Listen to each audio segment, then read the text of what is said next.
લક્ષ્ય ન્યૂઝ, એક નજર, એક લક્ષ્ય.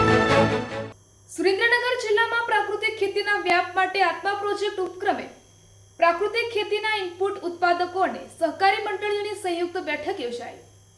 સુરેન્દ્રનગર જિલ્લામાં પ્રાકૃતિક ખેતી કરતા ખેડૂતોને પ્રોત્સાહન મળે અને ગ્રામ્ય કક્ષાએ જ ખેતી માટેના જરૂરી કુદરતી સાધનો મળી રહે તે હેતુથી આત્મા પ્રોજેક્ટ દ્વારા ખેડૂત તાલીમ કેન્દ્ર સુરેન્દ્રનગર ખાતે એક સંયુક્ત બેઠકનું આયોજન કરવામાં આવ્યું હતું. આ કાર્યક્રમમાં અધ્યક્ષસ્થાનેથી આત્મા પ્રોજેક્ટ ડાયરેક્ટર ભરત એ પટેલે જણાવ્યું હતું કે સુરેન્દ્રનગર જિલ્લો રાજ્યમાં કપાસના વાવેતરમાં અગ્રીમ સ્થાન ધરાવે છે. જો ખેડૂતોને સ્થાનિક સ્તરે જ ઘન જીવામૃત અને દસપર્ણી અર્ક જેવા ઘટકો સરળતાથી ઉપલબ્ધ થાય તો યુરિયા અને ડીએપી જેવા રાસાયણિક ખાતરો તેમજ હાનિકારક જંતુનાશક દવાઓના વપરાશમાં નોંધપાત્ર ઘટાડો થઈ શકે છે. આ બેઠકમાં 20થી વધુ એવા ખેડૂતો હાજર રહ્યા હતા જેઓ પોતે બાયો ઇનપુટ રિસોર્સ સેન્ટર ધરાવે છે. તેમણે આગામી ખરીફ ઋતુમાં સહકારી મંડળીઓ મારફતે અન્ય ખેડૂતોને જીવામૃત પૂરું પાડવાની ખાતરી આપી છે.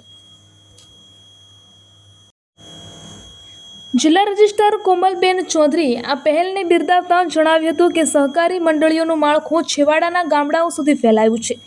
મંડળીઓ માત્ર વિતરણ જ નહીં પરંતુ ભવિષ્યમાં દસપર્ણી અર્ક બનાવવા માટે જરૂરી વનસ્પતિઓના રોપાઓનું વાવેતર કરીને ખેડૂતોને ઘર આંગણે જ વિકલ્પ પૂરો પાડવા માટે ઉત્સુક છે.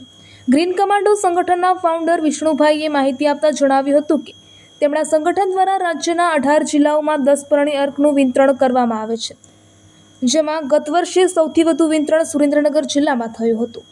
જિલ્લા રજિસ્ટ્રાર કચેરી અને આત્મા પ્રોજેક્ટના સંકલનને કારણે આજે જિલ્લાની 33થી વધુ સહકારી મંડળીઓ આ પ્રકૃતિ ઉત્પાદનોના વિતરણ માટે તૈયાર થઈ ગઈ છે, જે રાજ્યમાં એક પ્રેરણાદાયી પહેલ છે. આ ભગીરથ કાર્યમાં સદભાવના વૃદ્ધાશ્રમ પણ સહયોગી બન્યો હતો.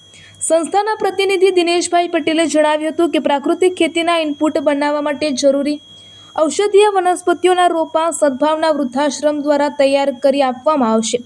તેમણે આ કાર્યને ઈશ્વરીય કાર્ય ગણાવી ગ્રીન કમાન્ડો અને સુરેન્દ્રનગર જિલ્લાના ખેડૂતોને સંપૂર્ણ સહયોગ આપવાનો નિર્ધાર કર્યો હતો. આ બેઠકમાં જિલ્લાની સહકારી મંડળીઓના પ્રતિનિધિઓ, બાયો ઇનપુટ ઉત્પાદન કરતા ખેડૂતો અને ગ્રીન કમાન્ડો વોલેન્ટિયર કોર ટીમના સભ્યો ઉપસ્થિત રહ્યા હતા. રિપોર્ટર દેવમ ત્રિવેદી, સુરેન્દ્રનગર.